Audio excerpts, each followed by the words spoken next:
A new car dealership is coming to Golden Valley that will specialize in selling and servicing electric vehicles.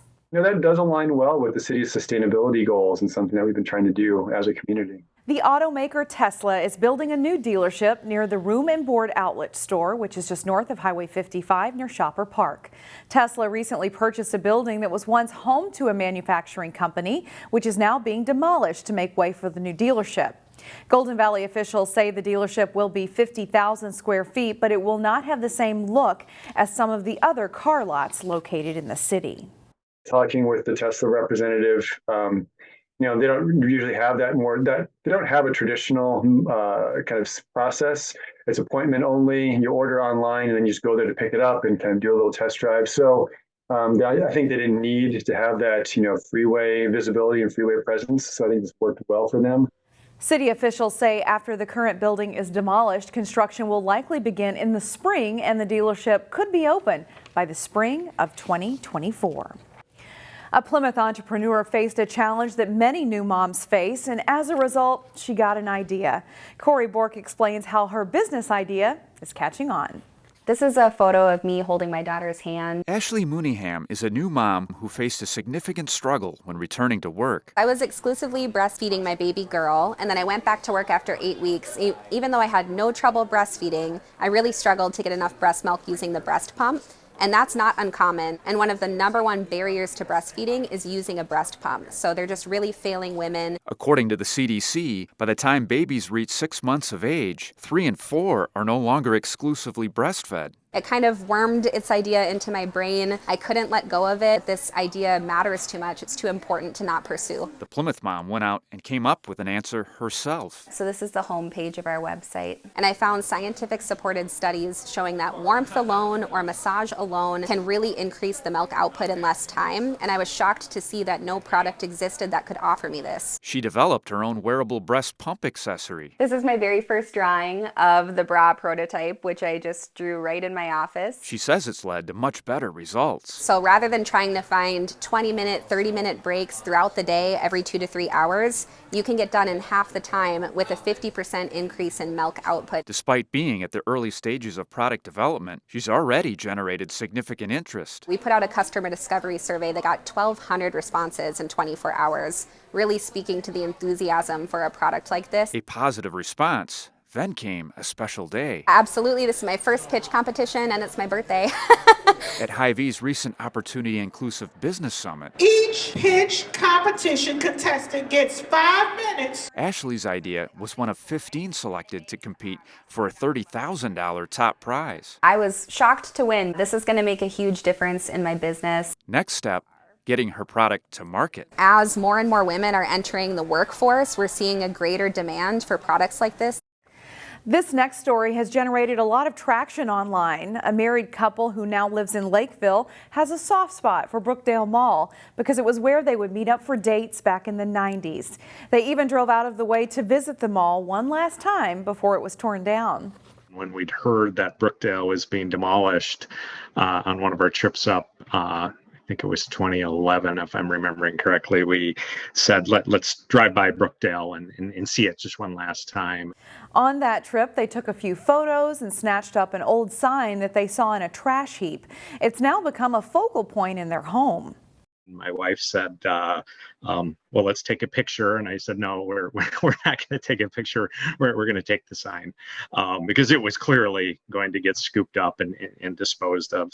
I think it turned out really nice. And people, friends, family who have known my wife and I our whole life, they chuckle. They like, yep, that's in the right spot. That's pretty neat.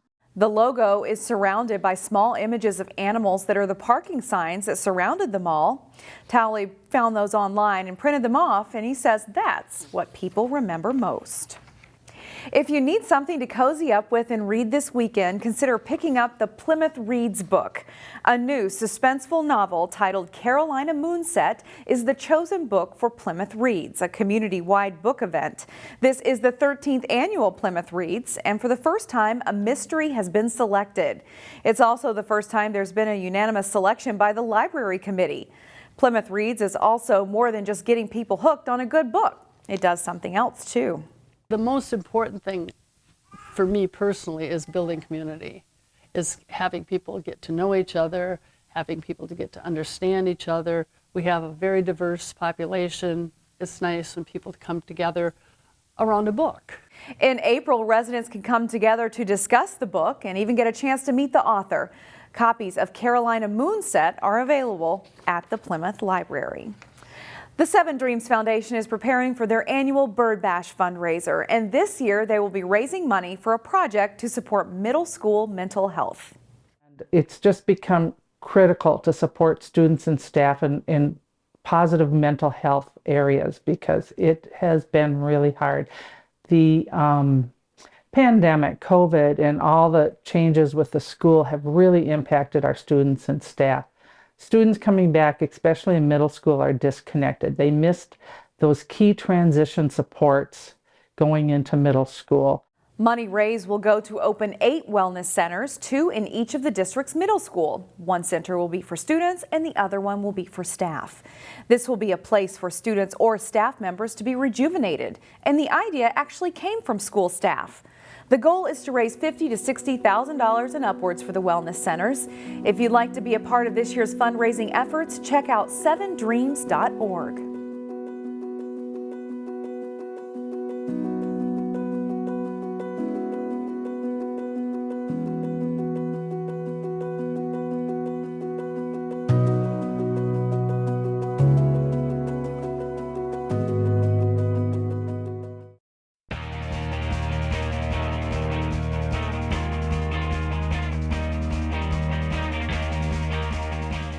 The winter playoff season is heating up as we near the end of February. The fall season produced plenty of champions in the northwest suburbs. This weekend, we look back at a CCX Sports Spotlight story from October, featuring a very talented Wayzata runner. Jay Wilcox has the story. She's had a long and decorated high school career, but for Wayzata senior cross-country and track star Abby Nechanicky, in some ways it's flown by. I feel like I was just an 8th grader yesterday, so I mean it's kind of crazy that I'm a senior already, but it's been quite a journey. You know, I'll never forget on this very campus her just kind of popping into a very good top 7 during our alumni meet, kind of as a basketball player trying this sport, and that's where it began. Abby's ranked #1 in Minnesota and 5th in the nation in cross country. She's been able to take the time to enjoy this senior season. I think this season just overall has been really fun. I think that I've really just been enjoying the process and having fun with each racing opportunity with my team. And, you know, especially with missing last season, I think just treating every race as another opportunity to learn and grow. It has been a career with some interruptions. After no state meet was held in 2020 due to the pandemic, Nechanicky missed almost the entire season last fall with that injury. I had a hamstring avulsion and a stress reaction in my sacrum, and I mean it was really difficult. It was a hard couple months. I went like 7 months without racing, but I think I honestly grew a lot out of it. I definitely found my true identity as more than a runner. Athletically, before she was a runner, Abby had another love in a sport she stayed involved in a non-playing capacity. I love basketball. I played up to my sophomore year in high school, and definitely basketball was my main sport until I started running. But now I'm the team manager of the team, so I'm still involved, but not playing right now. And up and in, how about her second three, already 10 points for Mara Braun. I mean, I've known all of the girls, all of these basketball girls for a very long time. They're all really good friends of mine, so just maintaining those relationships, and I love the sport, so just being involved and especially since we don't do indoor track, it gives me something to look forward to during the winter months. Next year, Nechanicky is headed west for college, where she'll run at Colorado. It felt like home. I think it's a place for me that I see myself thriving as not just an athlete, but a student as well. And for me, from coming from a team like Wayzata, team culture has always been a huge factor for me, and the team at Colorado is definitely something special and something I want to be a part of. Abby was part of a Wayzata team that placed 3rd at nationals as an 8th grader and won the state 3,200 meter title in track last spring. She calls those her 2 biggest thrills so far. With conference, section, and state meets on the horizon, she's a strong contender to win all three and continue a push to be Wayzata's all-time best. Winning a state title has always been my goal. It's been a big goal of mine, but I mean, I'm just kind of taking it day by day, like race by race, you know, just keep on having fun and the results will come naturally, so. We look back to our national championship team, we look back to the greats like Anna French, Emma Atkinson, and it's hard to compare at the time, but looking at her all-time, you know, this top 2 time in the state and just being a top 5 kid in the country, it's kind of looking like she might be taking those records from Anna and Emma, and I know they'd be thrilled to hear it. So yeah, she's probably the best that's come through the program. Nechanicky continued her outstanding season by winning the state Class 3A title and helped the Trojans to the team title, too, in a dominant showing. After the high school season, Wayzata won the Heartland Regional Meet and placed 9th in the Nike National Meet. Nechanicky placed 4th at Nationals. That's it for sports. More CCX News after this.